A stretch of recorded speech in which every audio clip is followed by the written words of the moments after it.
இருக்கு. சூப்பரா இருக்கு சுதா. சித்ரா வா சித்ரா போலாம்டா. வா வாங்கம்மா. நம்ம ஃப்ரெண்ட்ஸ் எல்லாம் கூட்டி வந்து வெளிய அப்படியா? கண்டிப்பா போலாம்டா. அப்படியா? புதுசா ஒரு வாங்க, மால் வாங்க. ஓபன் எல்லாம் வந்துட்டாங்கல்ல? வந்துட்டாங்கம்மா வாங்க. செல்வம் இங்க வாங்க, அம்மா வந்துட்டாங்க. வாங்க வாங்க. வாங்கம்மா. வாங்க வாங்க. வணக்கம். அம்மா இதாம்மா நம்ம கடை. வணக்கம்மா. எப்படி இருக்க நல்லா பத்மா? இருக்குமா? நீங்க எப்படி இருக்கீங்க? இருக்கேன். நீங்க பலகாரம் செஞ்சு கொடுக்கற தொழில ஆரம்பிக்கும் போது நான் உங்ககிட்ட வேலை செஞ்சேன். இப்ப என் பையனும் உங்க பொண்ணும் சேர்ந்து இந்த கடையை ஆரம்பிச்சிருக்காங்க. எனக்கு ரொம்ப சந்தோஷமா இருக்குமா. எனக்கும் ரொம்ப சந்தோஷம் தான் பத்மா. அம்மா என்ன ஆசீர்வாதம் பண்ணுங்க. டேய், டேய், டேய். இருடா. ரெண்டு அம்மாவையும் ஒண்ணா நிக்க வச்சு கால்ல விழுந்து ஆசீர்வாதம் சரி, வாங்கிடுவோம். okay. அம்மா நீங்களும் வாங்க. அண்ணா இந்த அண்ணா. வா. எங்களை ஆசீர்வாதம் பண்ணுங்கம்மா. நல்லா இருங்க. நல்லா இருங்க. எந்திரிங்கம்மா.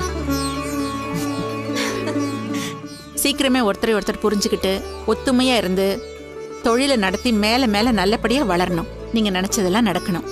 ஊரே பேசுற அளவுக்கு நீங்க ரெண்டு பேரும் பெரிய அளவுல ஜெயிக்கணும். என்ன?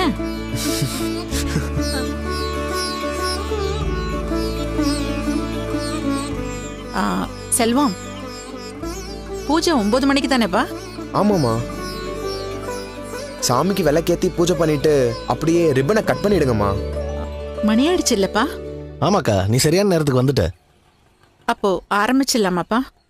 அம்மா ஒரு நிமிஷம் இருங்க. ரஞ்சிதா இன்னும் வரலையே.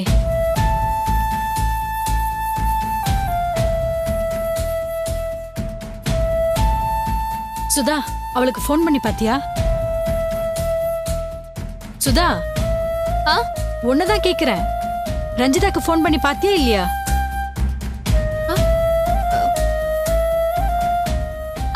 கேட்டம்மா. அவளுக்கு இன்னும் வேலை முடியலன்னு நினைக்கிறேன். அம்மா 9ல இருந்து 10 வரைக்கும் நல்ல நேரம் இருக்கு. ரஞ்சிதாவும் வந்துடட்டும். அதுக்கப்புறம் பூஜை ஆரம்பிச்சிடலாம்.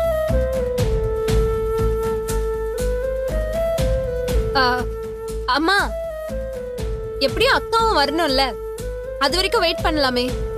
சுதா, அவ கோயிலுக்கு போயிட்டு வர லேட் ஆகும்னு சொன்னல.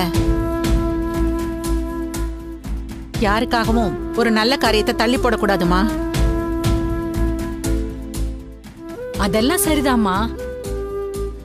ஆனா ரஞ்சிதா தான் இவங்க தொழில் தொடங்க எல்லாம் ஏற்பாடு செஞ்சு கொடுத்திருக்கா. அவ இல்லாம எப்படிமா பூஜை பண்றது? அவங்க பேசுறாங்க, நீ பாத்துட்டு இருக்க. போய் ஏதாச்சும் சமாளி. என்ன பத்மா, பெரியவங்க நாம ஆசீர்வாதம் பண்ணலாம். அவ வர்றதுதான் இப்போ உனக்கு முக்கியமா போயிடுச்சா? அப்படி இல்லம்மா, நேரம் இருக்கேன்னு சொல்ல வந்தேன். அம்மா, அக்காவே ஃபோன் பண்ணி பூஜையை ஆரம்பிக்க சொல்லிட்டாங்கம்மா. அம்மா நீங்க வாங்க, வந்து விளக்கேத்துங்க. போங்கம்மா. அம்மா வாங்கம்மா.